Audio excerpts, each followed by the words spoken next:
Good afternoon. Oh, wait, it's good morning, right? I'm live. It's 11 a.m. So it's actually good morning, good morning, good morning, good people. And welcome to Happy, Healthy, Whole with Sharea. You're going to get all this new stuff that I have behind me that needs to be moved. Uh, my broom and a new thing that I did. So today we're talking how to keep that client rapport as we are professional in our setting. And so give me just a quick second because for some reason YouTube was acting funny and wouldn't let me in, but I'm here. Hold on. I'm going to open up my notes real quick and get us started. All right, like I said, welcome to Happy Healthy Whole with Sharea. I am Sharea. This is Wednesday Wisdom, which focuses on people who are in service related businesses, but my lens comes from mental health professional who owns private practice as well as consulting and training. And so I am going to talk from that angle today, and specifically today we're talking how to manage client relationships in private practice, because when you are a solo practice, a group practice, you still have to be able to make sure that you're doing what's right by your clients. So it is critical for your practice to be successful for you to know how to do this correctly. And so what I always say is, as you're starting your practice, you want to make sure that you're sure or certain on how to do three things: build good rapport and trust with your clients, set boundaries with your clients, and how are you planning to handle difficult situations. So those are the three areas that I'm going to focus on today, because the goal is to always give you at least three areas under an issue or discussion we might be having. And so, with this one particular, I want us to think about it from this perspective that as a private practice, your core success and foundation relies on those areas of how you treat your client and how you respect and treat yourself within the setting of your client so that you can be your best self. So, let's start with first building trust and rapport. Most therapists, mental health professionals are going to say, yeah, I know how to do this. I've been doing it for years. But the reality is that when we think about it, whether we're in office or we're virtual, your ability to establish trust, to set the tone for the therapeutic relationship is going to be extremely important. Without trust, there's no real progress in certain areas that can even start or even exist. So, how do we build trust? There's a lot of ways that people may say things or where you may start to build trust. But the first one for me, and probably the one of the most important, is active listening.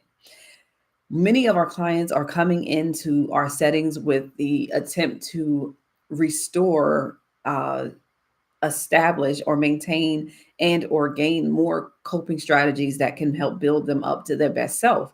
And a lot of times what that looks like is based off of their experience. And so when you are actively listening, you're trying to understand not just what they're saying, but the emotions behind what they're saying, the body language, and what they're not saying as well. So when clients feel genuinely listened to, there's this likelihood that they are going to find a deeper, more productive connection with you in the sessions that will help you to actually not only be successful for the act of listening, but to build rapport and empathy that builds rapport that also then starts to establish trust.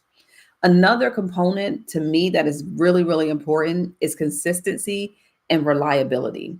Showing up on time, keeping your appointments with your clients, and following through on anything that you promised in a session can have tremendous impact in how your client trusts you, not just your expertise, but your ability to be consistent and reliable towards them and what they actually get from you as a therapist. So for me, this is an extremely important part of the relationship. When I tell you we start at 11, I'm there at 11. If I'm 1 minute or 2 minutes late, I'm explaining, understanding that there might be some human factor that may have caused it, but you as my client are seen, I see you as valuable enough to give you the consistent time that I would expect from you. So I'm trying to make sure that I'm setting that consistent and reliable standard that I then would expect for my client to also follow as modeling behaviors of consistency and reliability.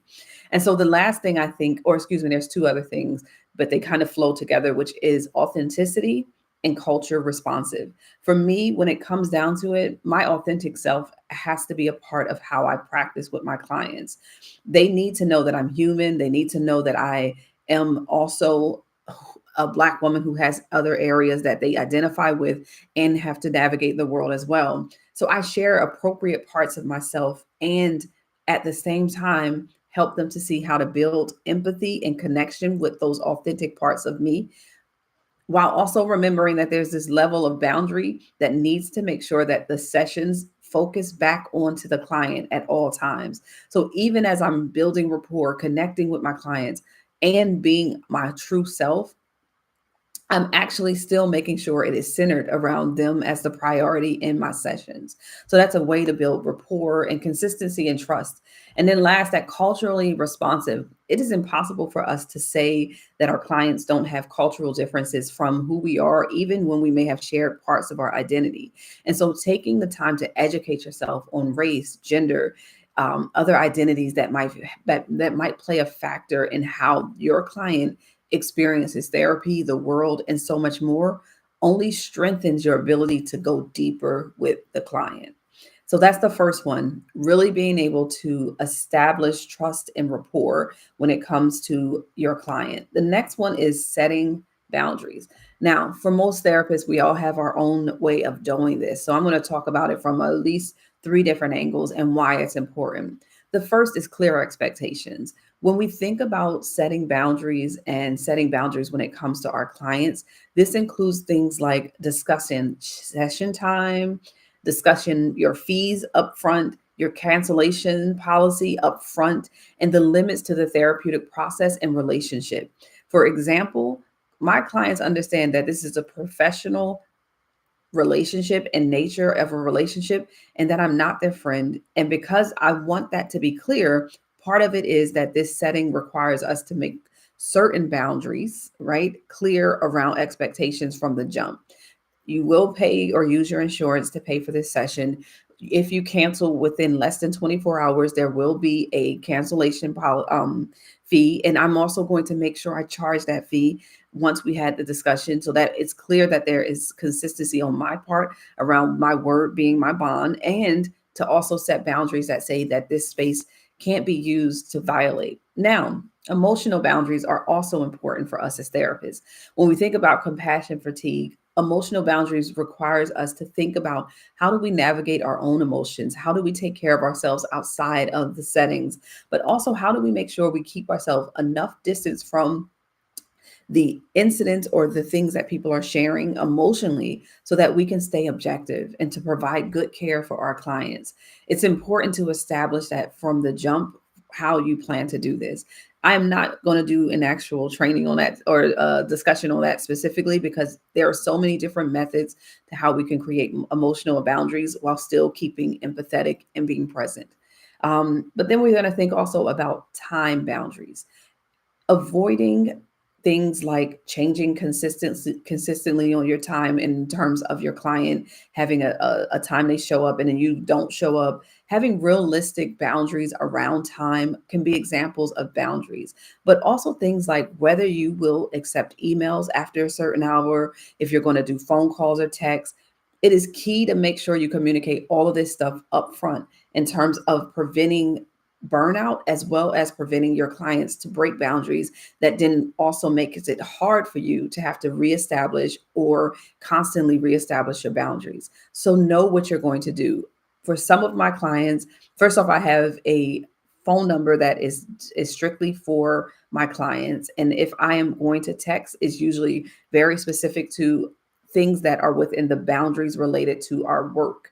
Now, those things are also told to them in the first setting. I don't respond to texts on the weekend. I'm not available such and such time, right?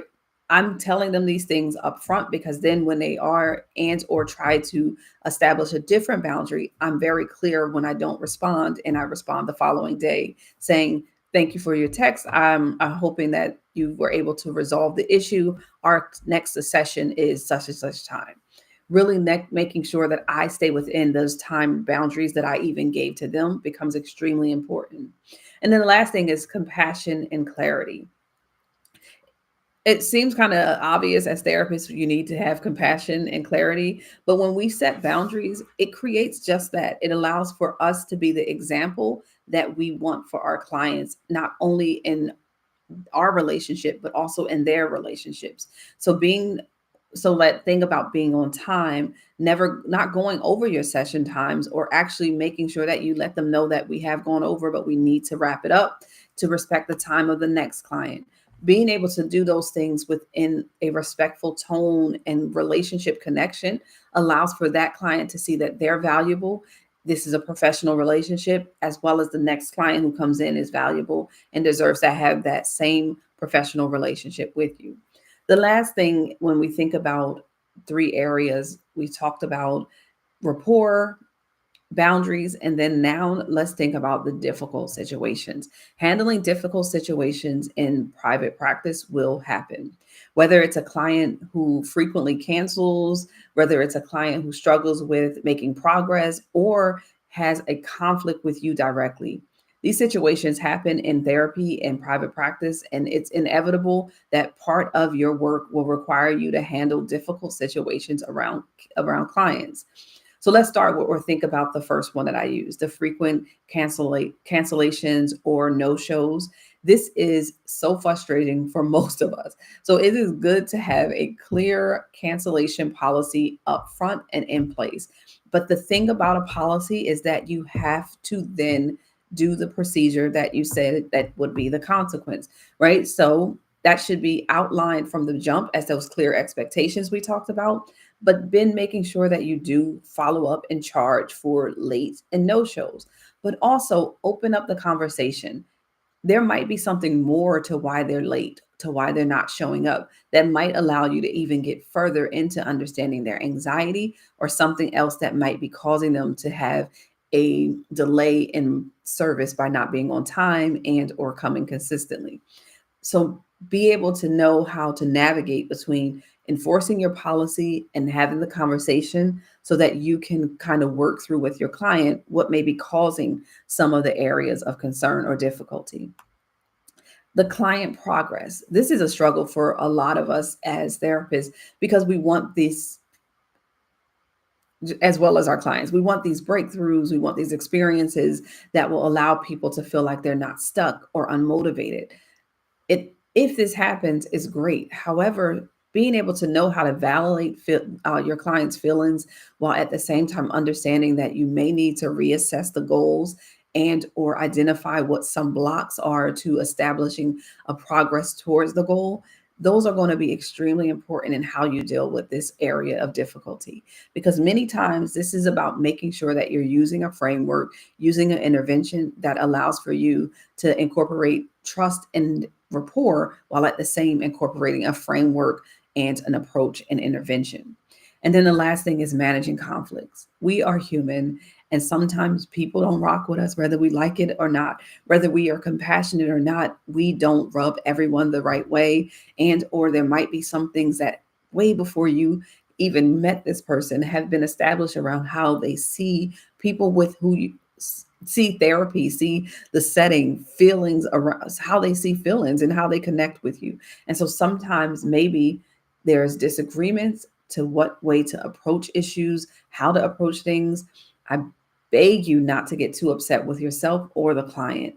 This is something that's extremely important for this process, because the way that we then allow that client to have the freedom of choice and to collaborate with them to make sure they maintain or get services provided by someone else is extremely important in this process. So knowing that not only does these difficult times or these conflicts come up, but how we resolve them is about also centering the client as well as our boundaries around what the client is participating in towards us.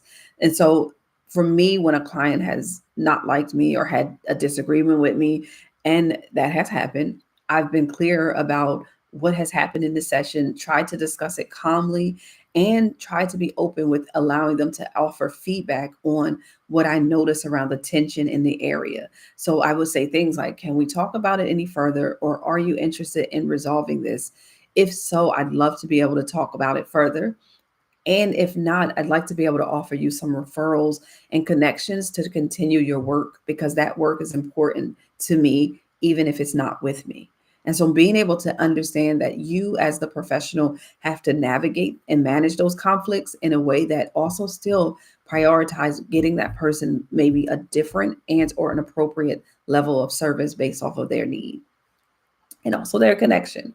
And so when we think about these things, remember that these are our three areas of focusing and managing our client relationships in private practice: building trust and rapport, your word, your time, your boundaries, and your expectations. All are going to matter in here. Setting those boundaries, having handling difficult situations, all are going to be a part of the process. But understanding that you can prepare for these things, as well as to have a way in which you create some form of peer consultation and support where you're not trying to figure it all out on your own. Remember, every client is unique, and this is just a general conversation that I'm having, but sometimes we need more specifics. So be flexible, but also be allow yourself to still be connected to more support and consultation outside of your individual work. But once we know what our core principles, our core values are around treating and serving our clients, we then need to demonstrate them in our actions, create the foundation of trust, professionalism, and mutual respect, so that everyone in this environment walks away not only feeling safe, heard, but also growth and healing can happen. If you find this video helpful, please don't forget to give it a thumbs up. Subscribe to our channel if you haven't already, if you're watching this after the live. I will be back here, hopefully, as long as I don't have anything else, next Wednesday, talking more about areas related to private practice. We're on our Wednesday wisdom for small businesses. I hope everyone takes good care of themselves. Y'all be well.